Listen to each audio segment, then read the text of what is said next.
বাংলাদেশের 70% মানুষ রায় দিয়েছে যে গণভোটের, সেখানে আমরা দেখেছি যে জুলাই সনদ বাস্তবায়নের পক্ষে। সেটা যিনি প্রধানমন্ত্রী হয়েছেন উনি 2টা ভোটে প্রধানমন্ত্রী হয়েছেন, একটা ভোটে নয়। ফলত একটা ভোট মানবেন, আরেকটা ভোট যদি না মানেন তাহলে আমরা ভবিষ্যতে আপনাকে অবৈধ প্রধানমন্ত্রী বলবো।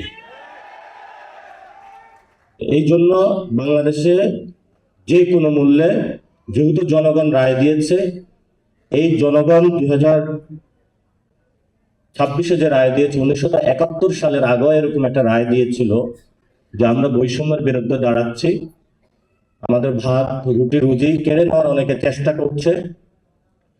সে রায়কে, জনগণের যে রায়টা আছে সেটাকে শ্রদ্ধা জানানো হয় নাই, ফলত বাংলাদেশ স্বাধীনতা লাভ করেছে। এরপরেও জনগণ অনেক রায় দিয়েছে, সেটা বাস্তবায়ন করা হয় নাই। 90-এ 3 দল মিলে একটা রূপরেখা চূড়ান্ত করেছিল, সেই চূড়ান্ত রেখাটাও বাস্তবায়ন করা হয় নাই। ফলত শেখ হাসিনা 17 বছর বাংলাদেশে ফেসিবাদী ব্যবস্থা চালিয়ে দিতে পেরেছিল। এবং সেখানের 90-এর যে আন্দোলনটা হয়েছিল, যদি 3 দলীয় রূপরেখাটা বাস্তবায়ন করা হতো তাহলে শেখ হাসিনা 17 বছর থাকতে পারতো না, এবং আমাদের 1400 ভাইও শহীদ হইতো না, অসংখ্য মানুষের হাত পা চলে যেত না। এবং অবশ্যই বাংলাদেশে যেহেতু জনগণ 70% জুলাই সনদের পক্ষে রায় জানিয়েছে, আমরা তারেক রহমানকে বলবো জনগণের রায়ের প্রতি শ্রদ্ধা পোষণ করুন এবং জনগণের ভিত্তির উপরে দাঁড়িয়ে রাজনীতি করুন। যে জায়গায় আপনি বসেছেন এটা আপনার চেয়ার না, এটা বাংলাদেশের শহীদ এবং শহীদ ফ্যামিলি এবং আহতদের চেয়ার। সেই চেয়ার দ্বারা যদি তাদের গণভোটের রায় বাস্তবায়ন না হয়, তাহলে যারা শহীদ ফ্যামিলি এবং আহতরা সেই চেয়ার আপনার থেকে কেড়ে নেবে ভবিষ্যতে বাংলাদেশে। 2 নম্বর, বাংলাদেশে সংস্কার বাস্তবায়ন হতে হবে। কেন হতে হবে? এই যে পুলিশের সামনে আলিফের চোখটা তুলে নেওয়া হলো, যদি পুলিশ আজকে সংস্কার হতো, কোনো দলীয় লেজুর ভিত্তি না করতো, তাহলে আজকে আলিফের চোখটা চলে যেত না। যদি জুলাই সনদ বাস্তবায়ন হতো তাহলে এই ধরনের নগ্ন সন্ত্রাসী কার্যক্রম আমরা পথে দেখতাম না।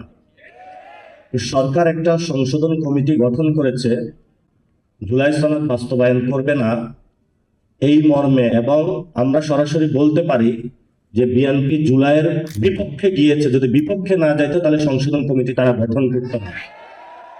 যেহেতু তারা সংশোধন কমিটি গঠন করেছে, পার্লামেন্টে আমরা আরো কথা বলবো।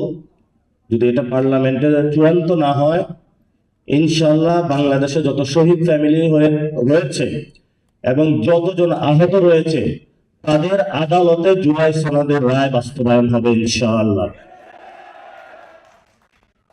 3 নম্বর, আপনারা জানেন আমাদের সার্বভৌমত্ব।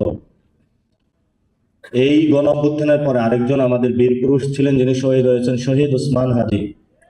তিনি বাংলাদেশের আজাদির পক্ষে কথা বলেছিলেন, সার্বভৌমত্বের পক্ষে কথা বলেছিলেন, যাকে দুনিয়া থেকে সরিয়ে দেওয়া হয়। এই মানুষটা বিচার করা হবে বলে প্রধানমন্ত্রী প্রতিশ্রুতি দিয়েছিলেন। 5 মাসে তার কোনো প্রতিশ্রুতির বাস্তবায়ন দেখি নাই, এবং ভবিষ্যতে দেখবো বলেও আমরা আশা করি না তার থেকে। যে মানুষগুলো আহত হয়েছে, শহীদ হয়েছে, সেই মানুষগুলোকে মুক্তিযোদ্ধা মন্ত্রণালয় ব্যবহার করে 71-এর মুক্তিযুদ্ধের পরে এই মন্ত্রণালয় ব্যবহার করে অনেক কারসাজি হয়েছিল। এখন আমি বিভিন্ন গ্রামে গিয়েছি, 1 মিনিটে শেষ করব। আওয়ামী লীগের যতগুলা লোক আমাদেরকে খুন করেছিল, আপনাদের সন্তানদেরকে, তারা হলো বাহিরে ঘোরাফেরা করে সবাই। পুলিশও নিশ্চুপ, বিভিন্ন দলও নিশ্চুপ। আমরা যখন কথা বলতে যাই তারা বলে যে চুপ করে থাকেন, নাহলে চোখ উপড়ে ফেলবো। বললাম যে ভাই কি হয়েছে, একটু রাতের বেলা খোঁজ নেওয়ার চেষ্টা করলাম। প্রত্যেকগুলা সন্ত্রাসীর সাথে কারোর সাথে 10 লাখ টাকা, 12 লাখ টাকা, 15 লাখ টাকার বিনিময়ে ওসি এবং ওই জায়গার যারা দলীয় নেতৃবৃন্দ আছে তারা ভাগ বটোয়ারা করে তাদেরকে জেল থেকে ছেড়ে দিয়েছে। এখন তারা এসে আহতদেরকে হুমকি দিচ্ছে, খায়া ফেলবো, মায়েরা ফেলবো, সব করে ফেলবো। আপনাদেরকে দেয় নাই? তাহলে আপনাদের জীবনের নিরাপত্তা কোথায়? জীবনের যদি নিরাপত্তা না থাকে, প্রধানমন্ত্রী না দিতে পারে, তাহলে আমরা কি আবার সেই শহীদের খাতায় নাম লেখাবো, নাকি আমাদের জীবনের নিরাপত্তা আমরা নিশ্চিত করবো বাংলাদেশে ইনশাআল্লাহ?